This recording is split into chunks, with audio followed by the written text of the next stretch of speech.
সারা বাংলাদেশের সমস্ত জেলা হেডকোয়ার্টারে ইসলামী ব্যাংকের প্রধান শাখার সামনে অবস্থান কর্মসূচি পালন করা হবে।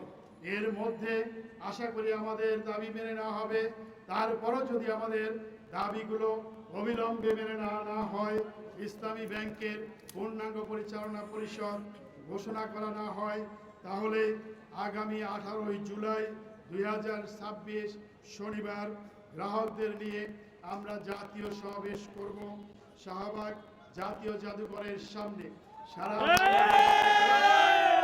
সারা বাংলাদেশ থেকে আমাদের 3 কোটি গ্রাহক, 80 লক্ষ ক্ষুদ্র এবং মাঝারি বিনিয়োগ গ্রহণকারী সবাইকে নিয়ে ঢাকায় জাতীয় জাদুঘরের সামনে আগামী 18 জুলাই শনিবার গ্রাহকদের মহাসমাবেশ অনুষ্ঠিত হবে।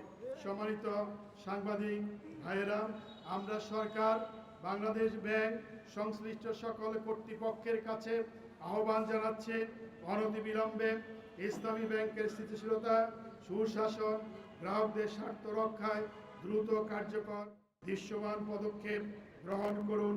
আমাদের একমাত্র লক্ষ্য ইসলামী ব্যাংকে একটি নিরাপদ, স্থিতিশীল, পেশাদার ও জনগণের আস্থা ভাজন প্রতিষ্ঠান হিসেবে গড়ে তোলা। যেমনিভাবে 2017 সালের পূর্বে এই ব্যাংকটি বাংলাদেশের সর্বশ্রেষ্ঠ ব্যাংক ছিল। আজকের সংবাদ সম্মেলনে সম্মানিত গ্রাহক যারা আছেন, কষ্ট করে উপস্থিত হয়েছেন, আপনাদের ধন্যবাদ জানাচ্ছি। প্রতিকূল আবহাওয়ার মাঝে আমার প্রিয় সাংবাদিক ভাইরা